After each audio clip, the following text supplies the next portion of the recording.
નમસ્કાર વાલા વિદ્યાર્થી મિત્રો, સ્વાગત છે તમારું। આજે વાત કરીશું ધોરણ 8માં આપણે નવીન સ્વાધ્યાયન પોથી જે આપવામાં આવેલી છે તેમાં ભાગ નંબર 3ની અંદર સંસ્કૃત વિષયનો પાઠ નંબર 3 છે આત્મશ્રદ્ધાયાઃ પ્રભાવઃ, જેનો પાઠનું આપણે આ વિડીયોમાં સચોટ સાચું અને સંપૂર્ણ સોલ્યુશન કરવા જઈ રહ્યા છીએ। તો ચાલો વિદ્યાર્થી મિત્રો વિડીયોની શરૂઆત કરીએ। તેના પહેલાં ખાસ ચેનલમાં નવા છો તો ચેનલને મિત્રો અવશ્ય સબસ્ક્રાઇબ કરી વિડીયોને લાઇક અને શેર કરવાનું પણ ન ભૂલતા।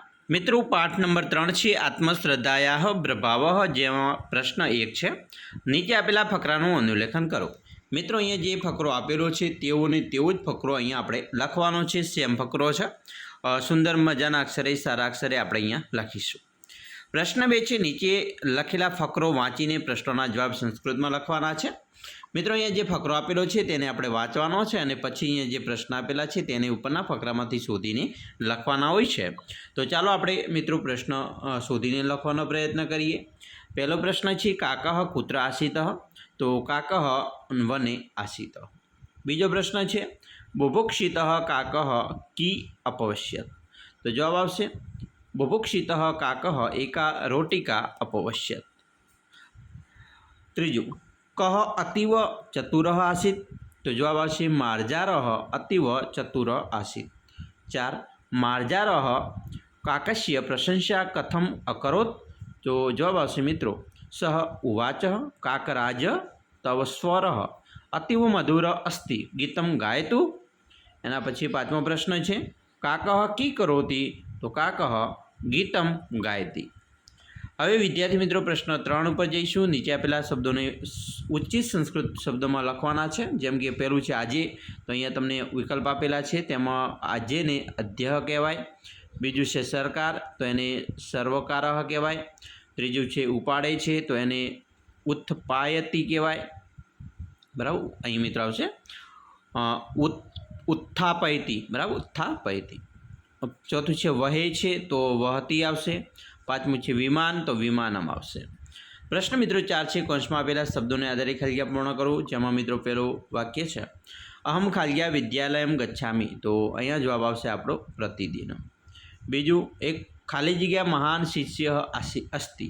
તો જવાબ આવશે એકલવ્યઃ। ત્રીજું, સહ ખાલિયા તા મૂર્તિમ અદર્શયત? તો જવાબ આવશે દ્રોણાચાર્ય।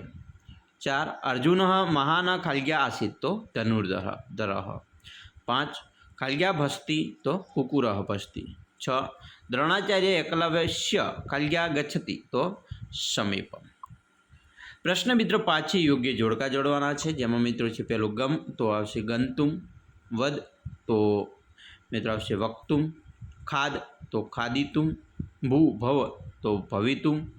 ચલ, તો ચલિતુમ। અને પટ, તો પઠિતુમ। મિત્રો પ્રશ્ન 6, ઉદાહરણ અનુસાર વાક્ય રચના કરવાની છે। ઉદાહરણ છે રાધા વદતી? તો રાધા અવદત। એવી રીતે એકલવ્ય રચયતિ? તો એકલવ્ય અરચયત। બીજું છે શિષ્ય નમતી? તો શિષ્ય અનમત। ત્રીજું છે શિક્ષિકા ગચ્છતિ? તો શિક્ષિકા અગચ્છત। ચોથું વાક્ય છે કુકુરઃ ભસતિ? તો કુકુરઃ અભસત। 5મું વાક્ય છે બાલકઃ દર્શયતિ? તો બાલકઃ અદર્શયત। 6ઠું વાક્ય છે અર્જુન શિવ્યતિ? તો અર્જુન અશિવ્યત।